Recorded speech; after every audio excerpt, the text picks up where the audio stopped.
Good morning, everybody. Welcome to the Sicilian Corner podcast. In the studio with us today, of course, we have Lou behind the controls. Good morning, sir. How we doing today? You know something? I'm a little miffed, to be honest with you. Why, you missed that snowstorm? Well, that was one thing. Yep. But, you know, my hair, when I get a haircut. Oh, that's right.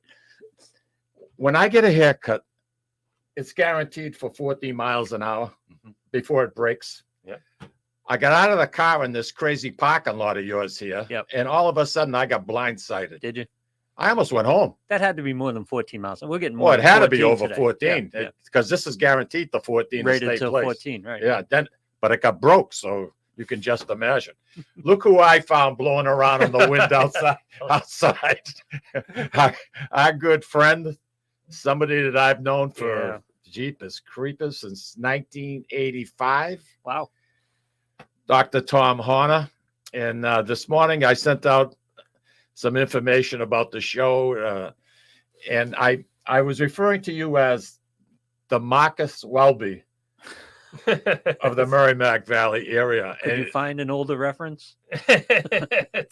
Well, his show was in the 60s, but his laid back, the way he handled things. He was a hell of a listener, and this guy is too. So, you know something? I go back to the old-fashioned doctors that instead of counting bodies and having to see X amount of patients in a certain hour, they actually give a rat's ass about you, and that's a good thing. That's a good thing. Dr. T. Hey, how are you, brother? I'm good, but that's why they retired us, because now everybody's calculating the RVU encounters, and they've got to churn them. So I can't change. I am who I was. No, and I'm glad you were. Glad you were. Louis, Tom and I go back. Wasn't it Brigham and Women's, right? Yep, I was. Yeah, I think so. You were head resident. Yeah, I was chief. Yeah, chief resident. All right, chief. They don't have those anymore, I don't think. But back then, you were the guy on call for everything. So none of the staff guys took any calls. So for me, it was 185 straight days, nights, weekends. Wow. No break, no coverage, a major emergency room. And are you serious? Yeah, everything. I had a guy who's chairman now, still chairman, I think, at NYU, who was Clem Sledge's fellow. And he goes, well, Tom, this is really, I should cover you some weekend just so you get one break in 6 months. Never happened. You were married at this time? Yes. I see that was 83. So, so by that point I had a couple of kids, That's unbelievable. That's tough. Yeah. Yeah, that's crazy. You can't do this stuff anymore. It's because it's crazy. It's crazy. Well, but you end up pretty well trained though. You do a lot of surgeries. I guess. But from that day, it was They don't probably even let flight controllers work like that. Bus drivers, truck drivers, they put limits on their time. I mean, it's a classic Harvard structure because, I came up from Cornell in New York City. So it's Special Surgery New York, which is another high-end joint replacement famous hospital. The chief residents were postgraduate year 5, so 5 years after medical school. So they had an attending with them when they were operating. And then when they were board eligible, when they had done their training, they could go do fellowships. But Mass General kept you there and the Brigham and the Harvard combined until you were post year 6. So you are now board eligible. So now they don't have to give you any coverage. They can bill for your services, bill for your surgery, put you on for 185 straight days, 24 hours a day. And none of them ever have to come in because you're an eligible, quote, fully trained doctor. So, I think, they've eliminated. I think what it does is it burns you out so much that by the time you're done, you don't want to be an academic. You don't want to be any part of this. Yeah. You want to get away from this as fast as you can. Yeah. Wow. Because it's funny. And then, I do always think the guys that are there at the top, it's sort of a Ponzi scheme. They own the place, right? They don't have to do any call. They have fellows to write papers. So they live a fairly controlled life. The rule for our guys for BOA, for Brigham Orthopedic Associates, was a hip and a knee and get to the country club by 3, TCC by 3, because they could go and play golf after a couple of cases. Life was good. It was like, yeah, it's great to be on the top of the pyramid. Mhm. All right. Hey, I heard a rumor that you went to Cornell, right? Medical school. You went to Cornell Medical Center. You were a pretty good hockey player in college, right? I was played at Bowdoin, and I would prefer to say that Lou is probably better than me. I say that the older I get, the better I was. But I had my fans because there weren't many chemistry majors that were hockey players. So I said like the chemistry professors and would all sit there and do hook 'em horns. So I don't think I was any good. I know there are a lot of people a lot better than I am, but I did have my You're in the own. Hall of Fame. If you played at Oh, Bowdoin, yeah. you were pretty good. He's in the Hall of Fame. Oh, He doesn't all want to mention that, but Yeah. I'll mention it. No, Listen, yeah. your dad Wait a was a second, doctor. defenseman, you backline or forward? The reality was Sid Watson, who's from Andover, recruited me because he worked at South Mount Arena in New Jersey, and I was a freebie because I had good SAT, so I didn't cost him any of his, recruits. So he thought I was pretty fast, but it's like being in a weak group. So they bring me up to Bowdoin. They put me with Ralph Taylor on my left wing and Freddie Hoerner, who played for USA Hockey, on my right, and I literally could not keep up with them. They were just too fast. So in 2 weeks, I became the second line center, and in 4 weeks, they were making me a defenseman because I was big. Yeah, and yeah. had arms. I was going to say you're too tall to be a forward. Not too tall, but it's going to move you towards the back line. I would say too uncoordinated without good enough hands. What made you decide to go into the medical field? Was it your dad? I think so. We all know, what we know. So my name growing up was Little Doc, and he was the team doctor. He tried to be active in the Olympics. This was your dad? My dad, Eric, right? No, Eric Arvidsson's my partner. This is Earl Hoerner. Oh, Earl Hoerner. I'm So sorry. he was on. I know it started with an E. Yeah. So in Livingston High School, I used to, retrieve the balls and walk up, and I was Little Doc. So that became my nickname, right? And it's, it's what I knew. And it's sort of a good, I had a grandfather who was an engineer and a carver, and so you use your hands growing up. You have workshops, saws, so you learn how to use tools, but you also have better. I think I was well wired because I was well wired to be a doctor. So that's where your interest came, mostly from your dad and what he did, and you growing up with him, and people calling you Little Doc. Yeah. You felt you had no choice. Yeah. I wasn't going to be a painter, a poet, or a musician. You have skill sets, but those, I look at art. I mean, everybody.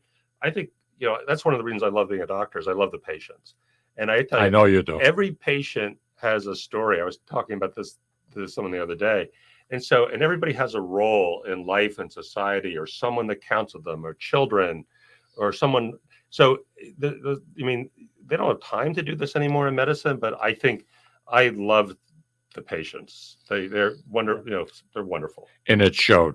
And the other thing I just want to say before I forget, I have to tip my hat to your wife, Rebecca. I mean, you were just saying that you had 2 children and you were working, I don't know how many days in a row.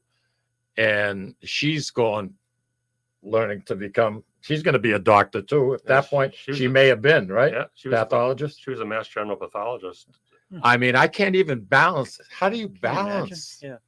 Well, that's, I have a daughter now who's going to have a baby in April, and she's got a son who'll be 3 this weekend. And she's at Johns Hopkins now as a pediatric hospitalist. So she's an MD that works in the emergency room there.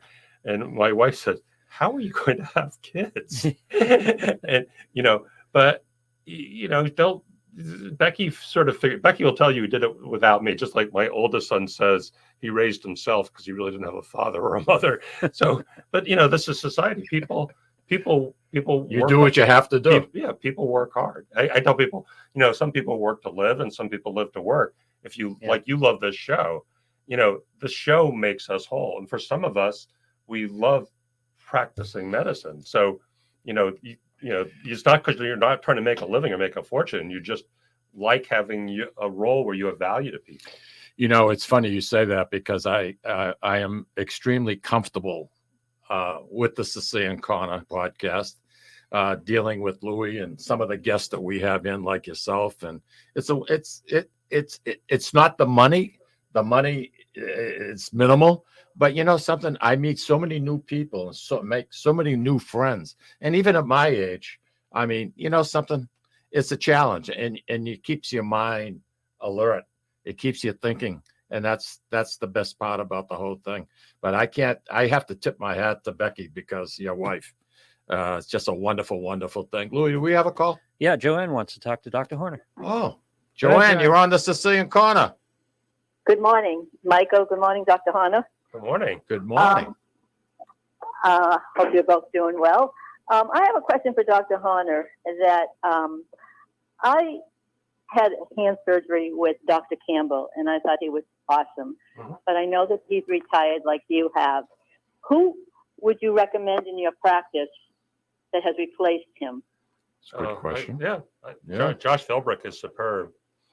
You know, so first of all, he's a very caring person. I mean, the world has changed in terms of the things they measure you by in terms of productivity, but he is a deeply spiritual person. And then he does have innate skill sets, which is also important. And then I think he fell into that ideal situation where he was working with Crawford. So Crawford knows a lot. I mean, just a tremendous amount of understanding of 3D anatomy. So, you know, for more than half a dozen years, Josh got to bounce all his problems, team up with Crawford. I think, like, I'm mentoring somebody now we may want to talk about later in the show. I think having someone like that is just ideal, because you're not out, you know, making all your mistakes. You have the wisdom of somebody else. So you have to, I tell people always, there's two parts to care. One is making the right diagnosis. It may not be surgical at all. And then if you've exhausted non-surgical options, what are the surgeries?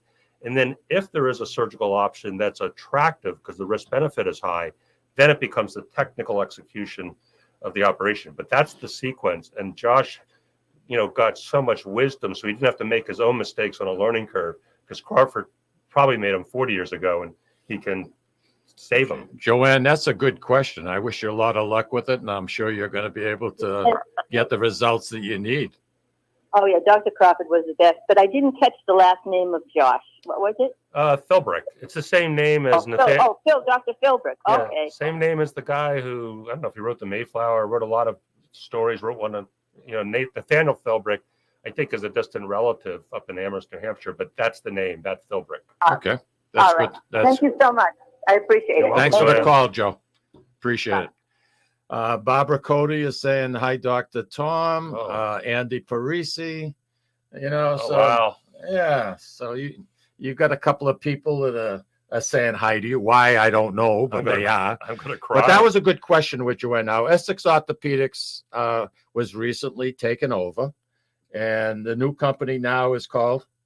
Yeah, it's Agility, Bone and Joint. So, yeah, I think it was intended to be an equal partnership merger. Okay. But to a degree, I think the culture was taken over by the other group. Yeah, I agree. Yeah. Essex Orthopedics. Who come up with that name? Essex Orthopedics. Yeah. Yeah. Well, we weren't very creative back then. I think Harry Love and I. We're going back to Dr. Love. Yeah, Wow. it was Harry MD, Love MP, and then I think we were in Essex, so we. You did not have a Dr. Love on your staff. Yeah. You did. Yeah.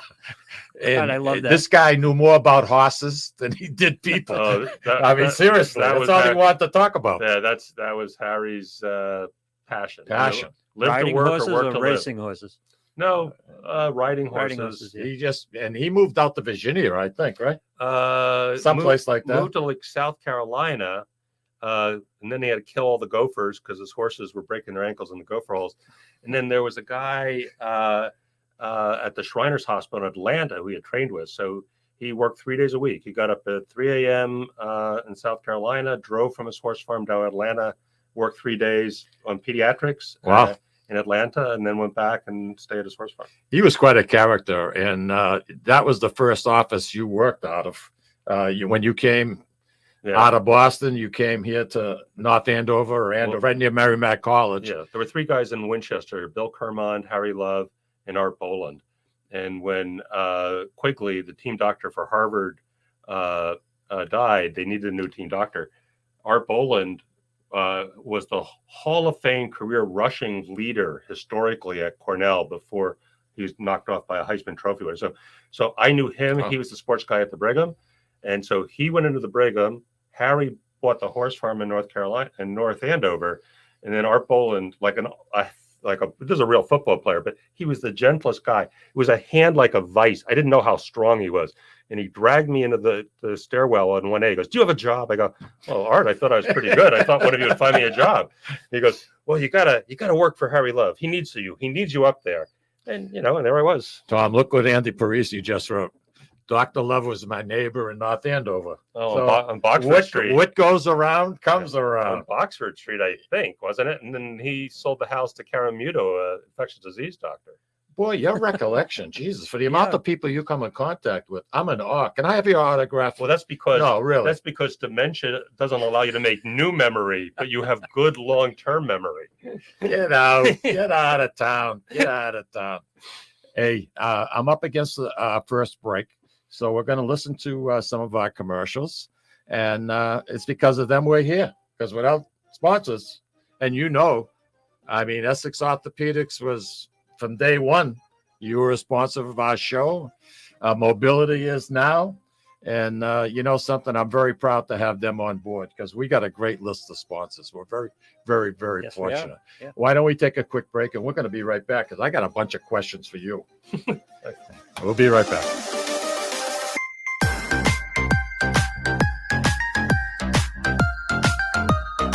Ciao, this is Esther of You, Me, and Sicily. I want to talk to you about Tommy Amin and the great staff at Butcher Boy Market. Families, foodies, and home chefs. Ciao.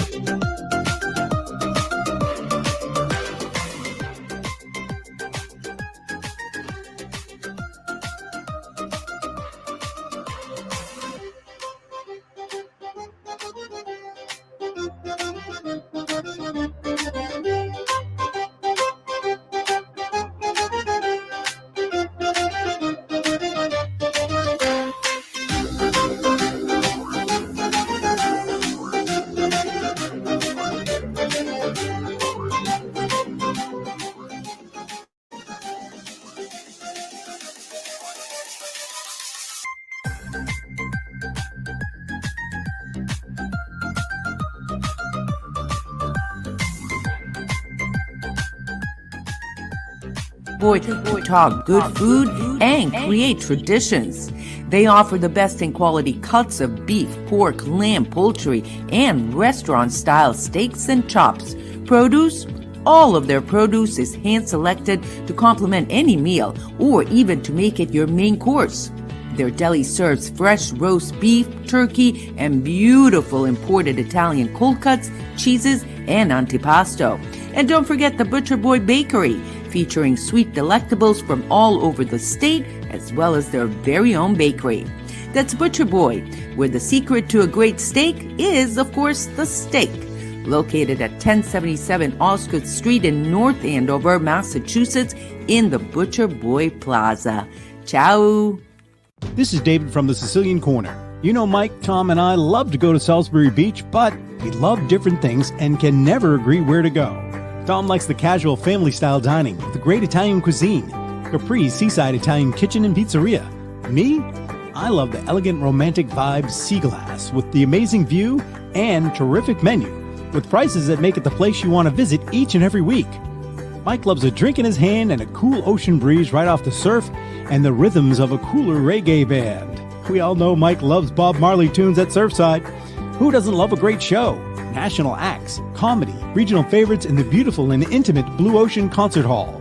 Lucky for us, Atlantic Hospitality is the host of all of these great places, and they treat everyone like they are Mike Lomazzo. Best of all, we never have to choose. Park the car once and all this fun is right at your fingertips. You can have it all in the heart of Salisbury Beach. Find out all the ways you can have a great night at Salisbury Beach at northshorepavilion.com. And Mike, Tom, and I will see you there. This is Tom Zappala. Located in the heart of downtown Haverhill, The Haverhill Beef Company is a full-service, old-fashioned butcher shop and meat market that continues to be a valued family tradition since 1952.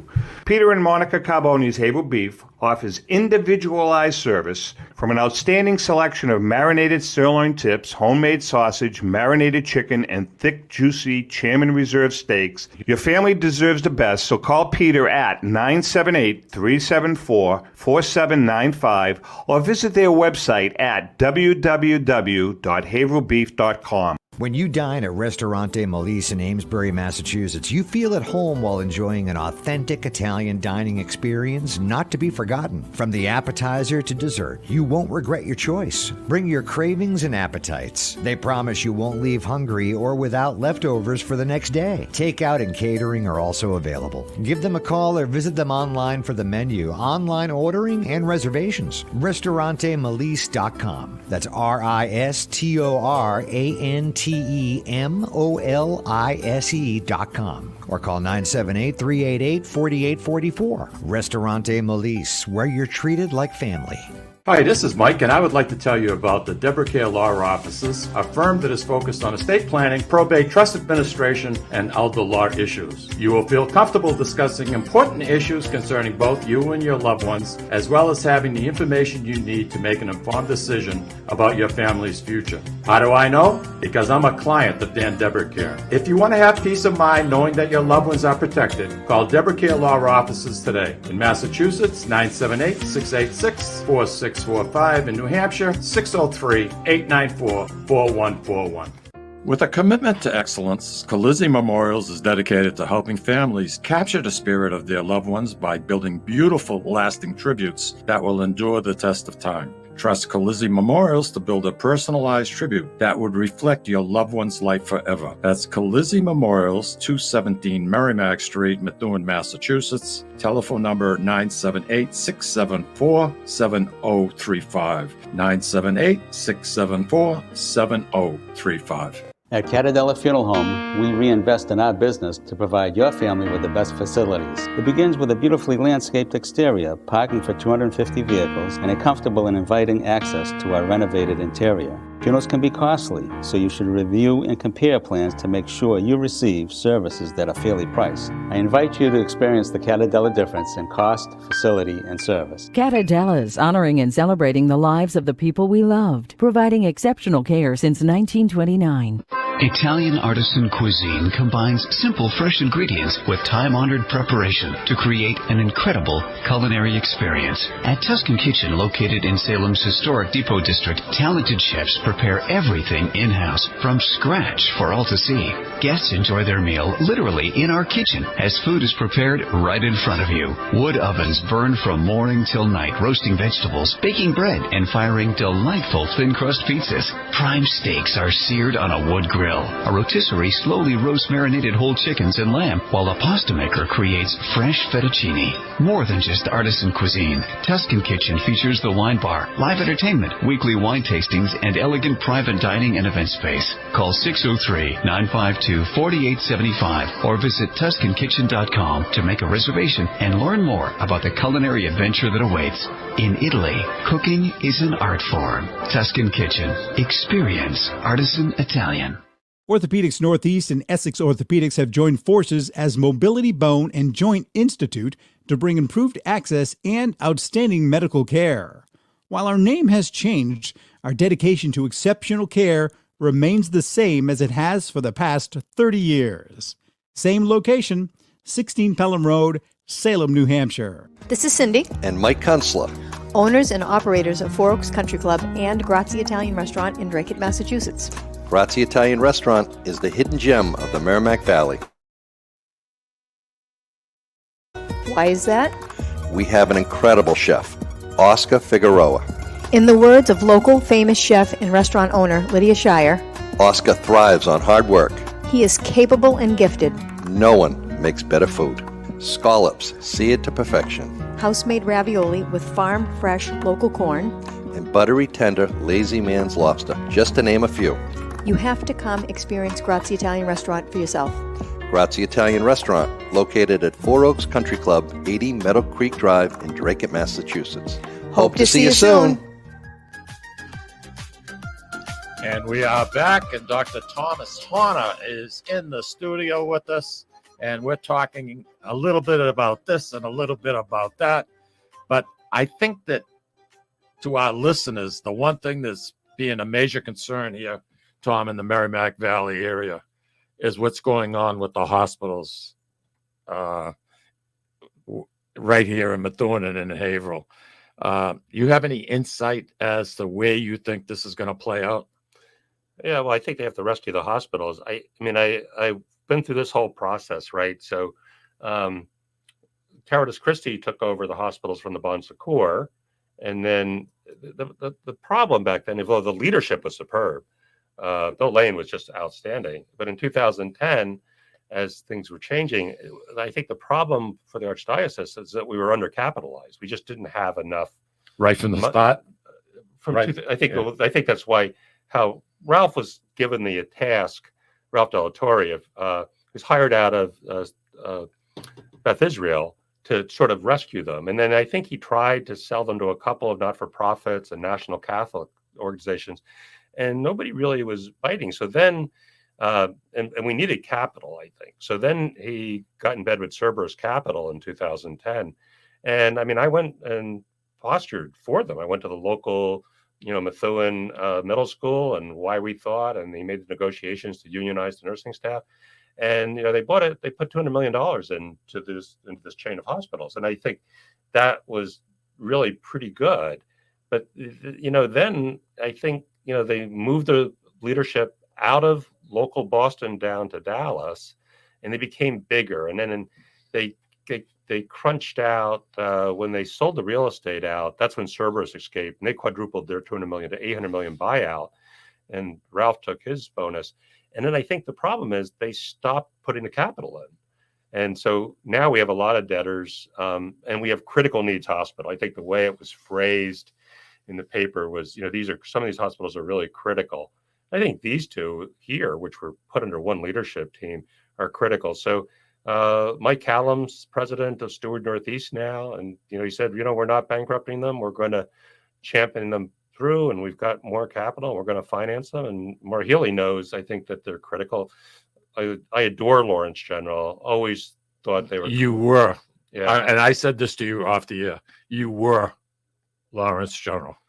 Yeah, in my opinion, and one thing led to another, and you had to go somewhere else. You went to the Holy Family, but I see your face all over Lawrence General. Yeah, I love. And they always wanted you back. Yeah, I love Lawrence General, and I think their mission statement is remarkable. And I think they had opportunities. Remember when Lawrence General was being courted to relocate down to Andover? Yep. And when they looked at it, they said, "This is not our mission statement." Like, what everybody looks at is the payer mix of these hospitals. Like, do you have a lot of employed patients? Are they going to pay you more than a state-insured Medicare, Medicaid population?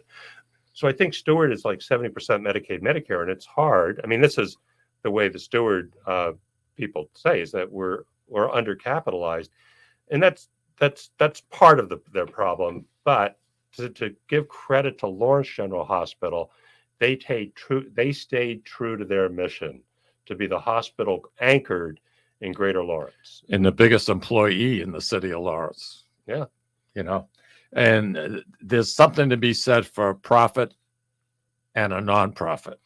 Lawrence General is a nonprofit organization, and with the Holy Family, I believe they sold off their land and then purchased it back in a lease agreement. Mm-hmm.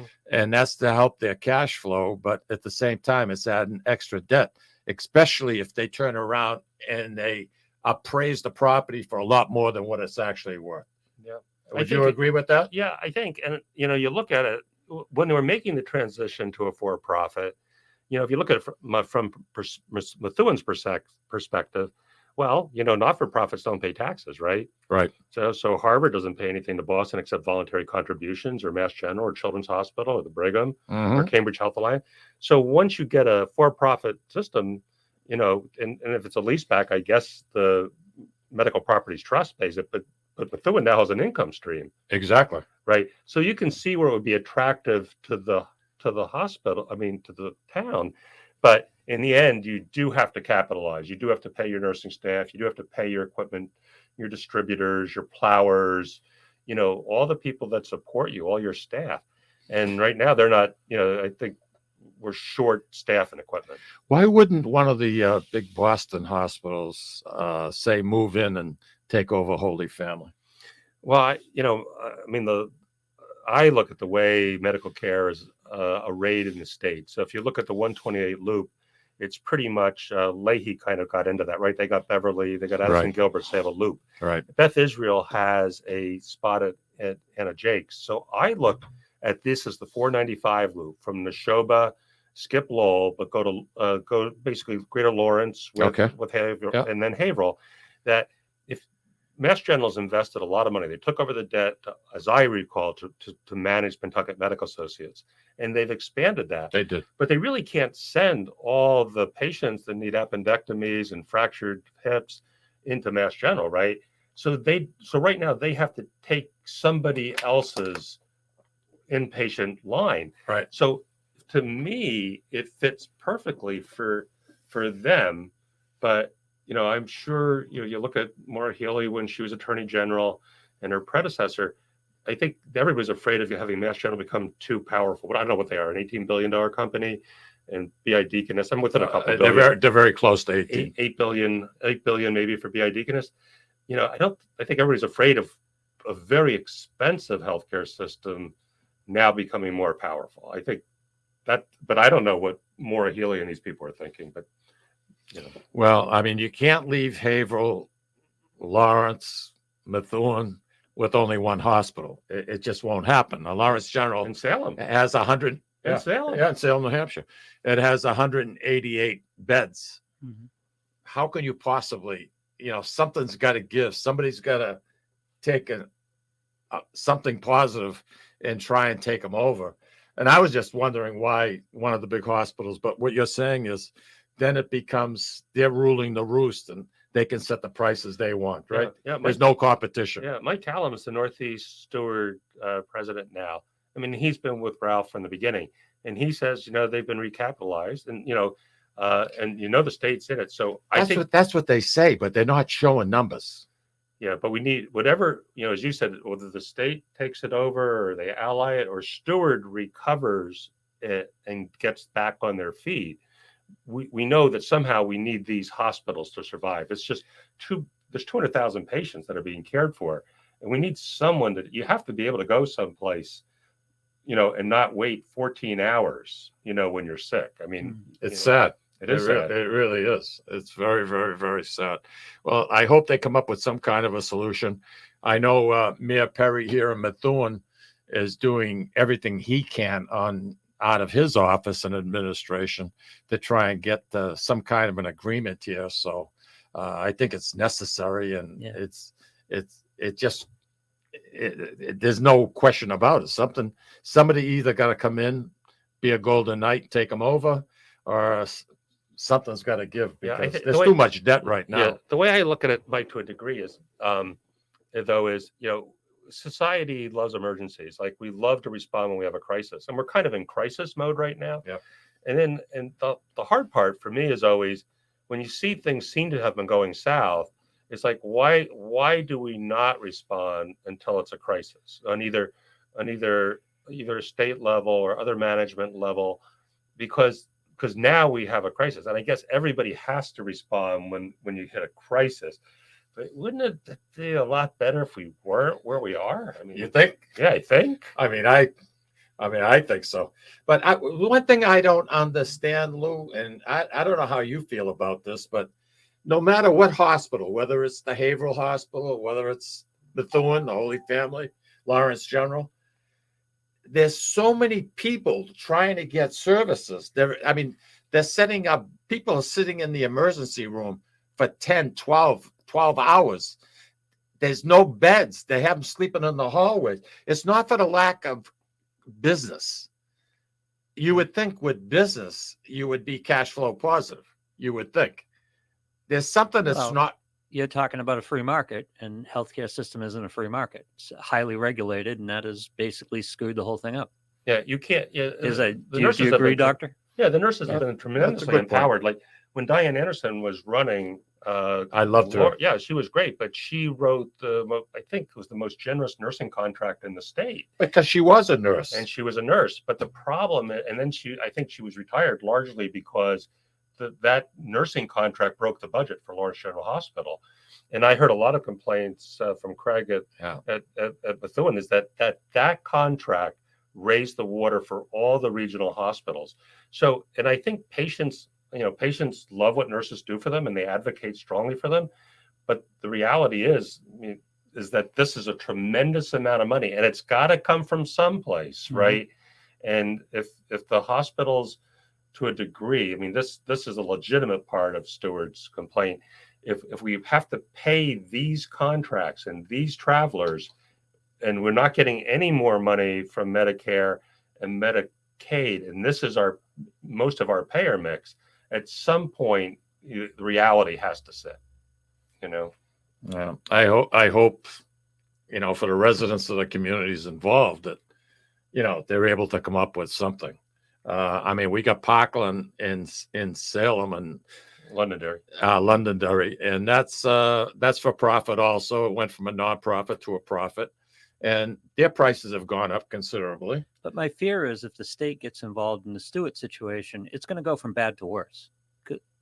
What has the state got involved in that's gotten better from an economic standpoint? There's no model for that.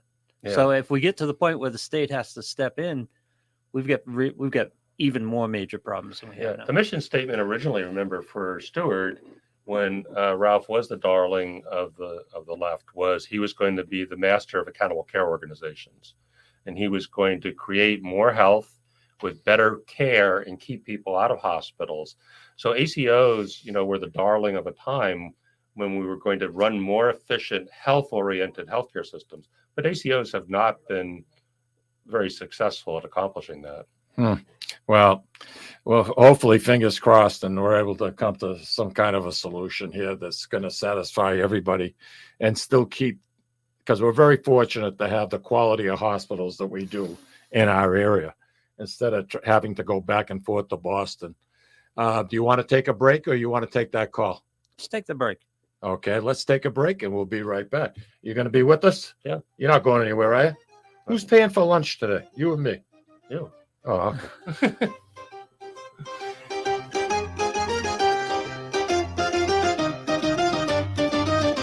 Ciao, this is Esther of You, Me, and Sicily. I want to talk to you about Tommy Amin and the great staff at Butcher Boy Market. Families, foodies, and home chefs come together at Butcher Boy to talk good food and create traditions. They offer the best in quality cuts of beef, pork, lamb, poultry, and restaurant-style steaks and chops. Produce? All of their produce is hand-selected to complement any meal or even to make it your main course.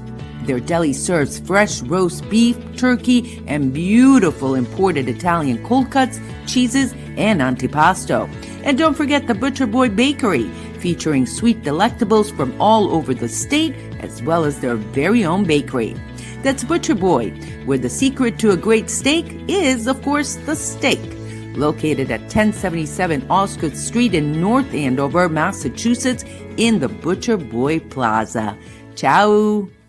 This is David from the Sicilian Corner. You know, Mike, Tom, and I love to go to Salisbury Beach, but we love different things and can never agree where to go. Tom likes the casual family-style dining with the great Italian cuisine, Capri's Seaside Italian Kitchen and Pizzeria.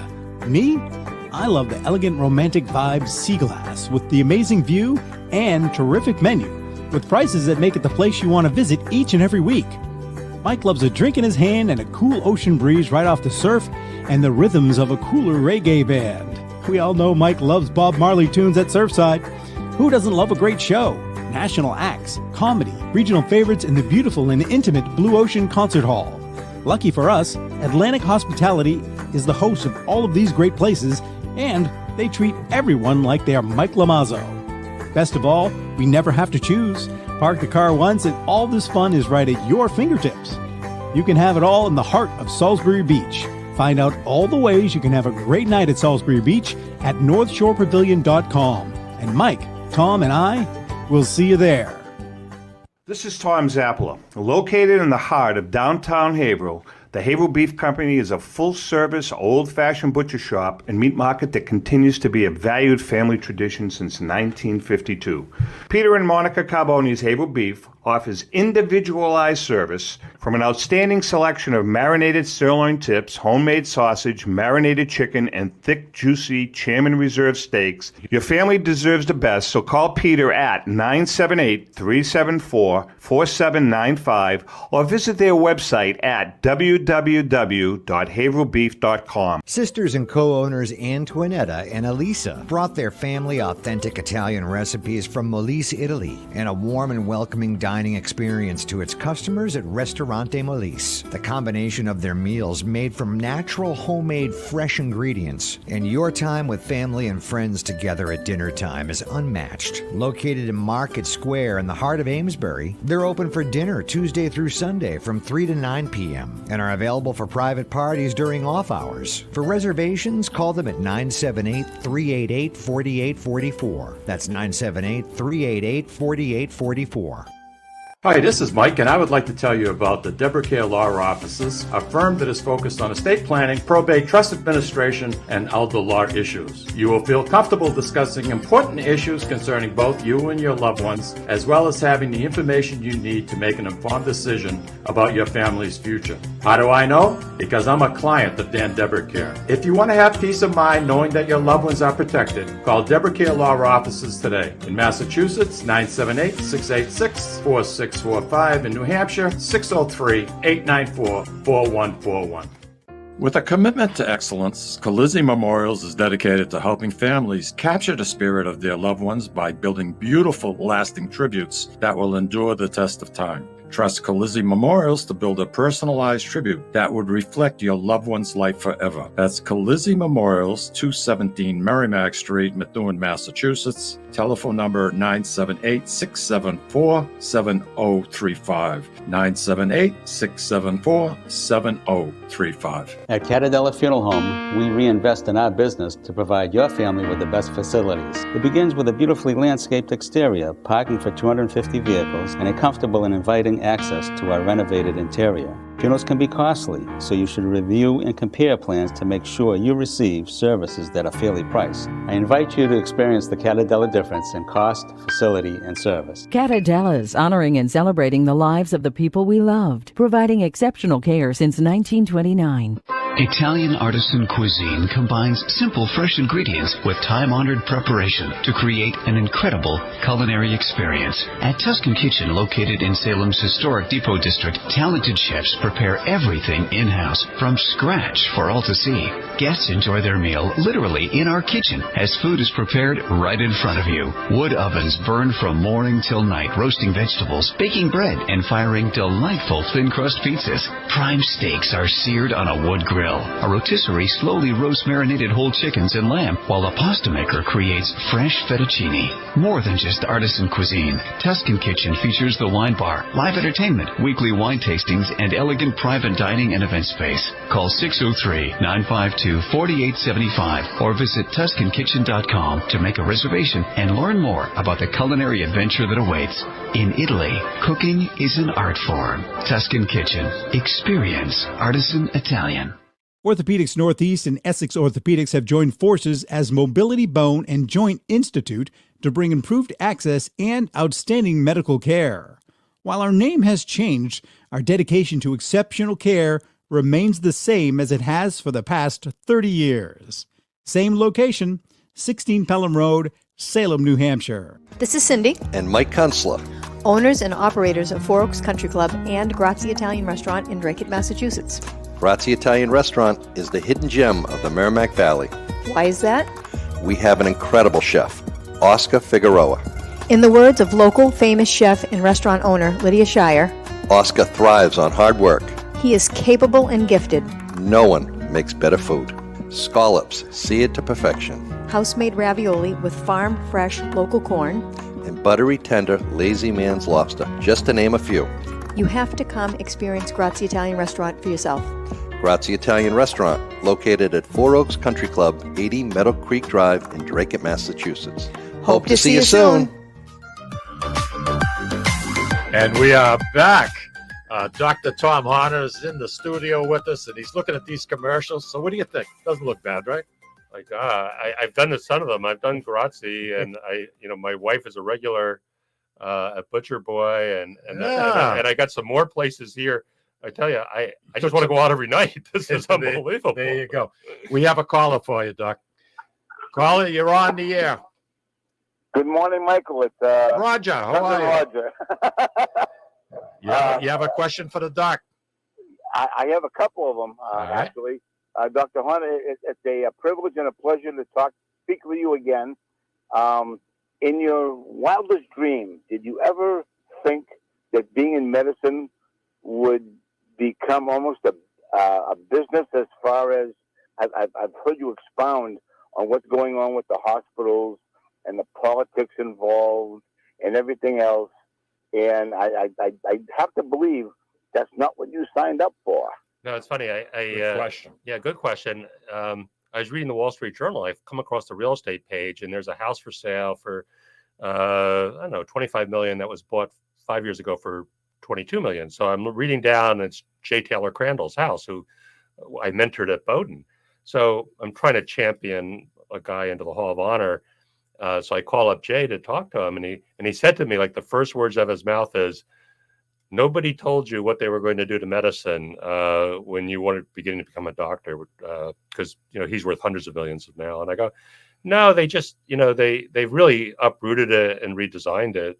And all the things that we've come, electronic health records and increasing cognitive reimbursements and decreasing technical skills like being able to do surgery. I think they just are rewriting all the rules, and it's certainly reshaping, medicine. And I don't think any of us saw where two married doctors would have a hard time buying a reasonably nice house. Yeah, which is sort of where we are. Roger, did you say you had a follow-up question, real quick? Yes, and I think people, and I heard about Bon Secours and the Lunch Journal and everything else, that they're overburdened with patients, and I understand that the people understand that they don't go to the emergency room for an upset stomach, and that urgent care is a viable option. But then again, you need to have insurance to go to urgent care, and hospitals can't turn you away. Mm-hmm. All true. Explain that one. No, you can't. Roger, thank you very much for the question. You've nailed them, Roger. You understand. Yeah, he gets the hope. Yeah, Roger gets it. You have a sore throat, you don't go to the emergency room. And that's what's killing things. It really is. It really is. Hey, rumor has it, and this was on WBZ Channel 4, that Dr. Hoerner and his lovely wife, Rebecca, Dr. Hoerner, is actually going to Sicily. I am. You have traveled. You've been in Cambodia, Vietnam. You guys gave up 2 weeks vacation every year to go and help. And I admired that in you all the time. You actually spoke a little bit about your daughter, Hannah. And she went with you to Africa, didn't she? She did. Yeah. And to Cambodia. And she went to Cambodia too. And I took Ben to Vietnam. What an experience. So let's talk about Sicily, because the name of the show is what? Sicilian Corner. There you go. All right. So what precipitated this? Well, I have a friend, Skip Montello, who actually comes up to Andover every Tuesday in the month of February to teach fly fishing. But his family roots are from Sicily. But his wife and I were trying to recreate European culture and history, Western civilization. So I was marching back. I went to Greece, and I learned this was a National Geographic trip. I learned all about, because I read a lot of Greek history, that Sicily was actually Greek-speaking part of Greece. No question. So then we had the trip learning Western civilization to go to Egypt. And then I was in Greece during the October 7th uprising in Gaza. So I said, and then as things went farther south and there were cruise missiles into Jordan, because I wanted to go to Jordan, I go, all right, where can I go? So with the same travel agent, they said they wouldn't penalize me.